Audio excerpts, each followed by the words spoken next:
Welcome back. Now, the number one story of the week, the delay of 2 votes this week on the nomination of Neera Tanden to become the director of the Office of Management and Budget is the latest bump in the road for President Biden getting his top leadership team in place.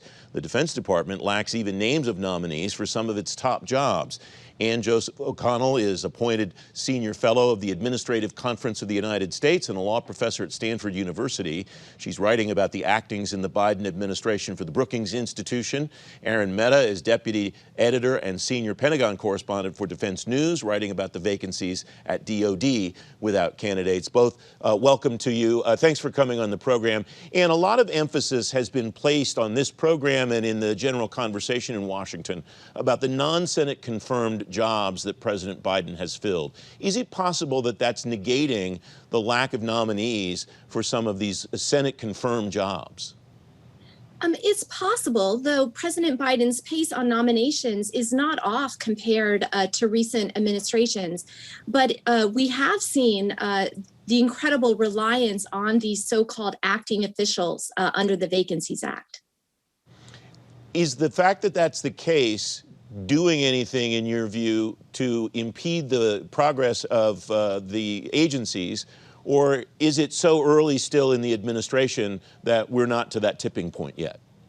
We don't know yet. And sometimes actings are good and sometimes actings are bad. I mean, what the Vacancies Act allows a president to do is if you fill the so-called first assistant position, so the first assistant to the vacant Senate confirmed job, that's the default acting official under the Federal Vacancies Reform Act. And so you definitely want to have those first assistant jobs filled while the appointments process, which is slow and dysfunctional, churns.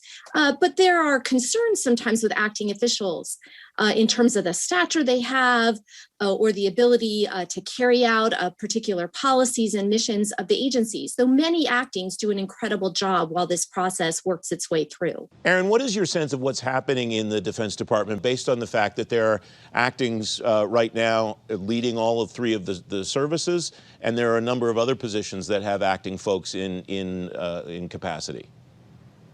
Yeah, the Pentagon is a unique building in a lot of ways in Washington, one of which is that you have this whole core, not just of civil servants, but of the uniformed military officers, the Joint Staff, which is almost its own version of the policy shop at the Pentagon.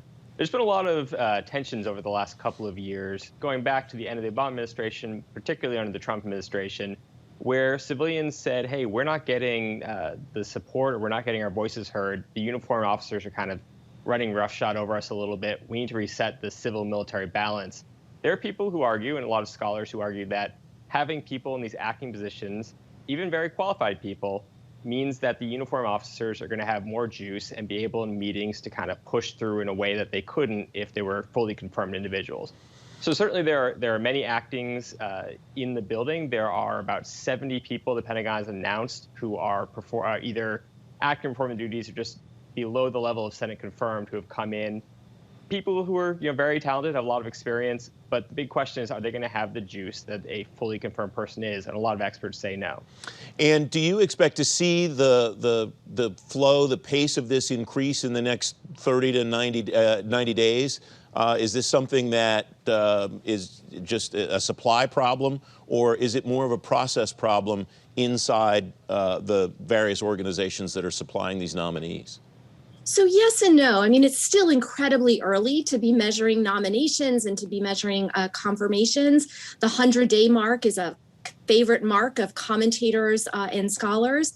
But there's some really interesting data that just came out by Professor Dave Lewis at Vanderbilt, which showed that in looking at the number of vacant Senate-confirmed positions in recent administrations, that on average, 29% of them never received a nomination, not a single nomination in the first 2 years of the past 3 administrations. It was higher under President Trump than under President Obama, but still under President Obama, 27% of these Senate-confirmed positions did not receive a nominee in the first 2 years. What are you hearing, Aaron, about the pace increasing inside the Defense Department? It has to increase at some point. There's only been 3 names put forth. 2 of them, Secretary of Defense Lloyd Austin and Deputy Secretary of Defense Kathleen Hicks, have already been confirmed. We expect Colin Kahl, who is the Undersecretary of Defense Policy nominee, to get a hearing shortly. But they were all announced before the end of 2020. So since the new year and certainly since inauguration, there have been no names put forth.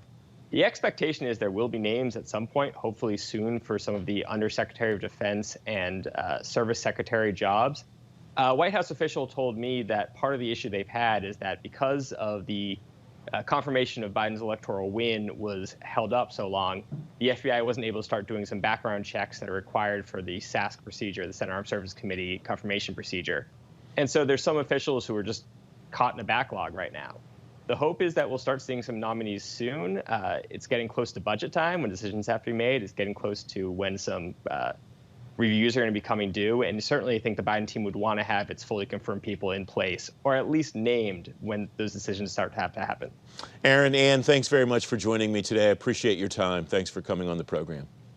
Thanks for having me. Thanks.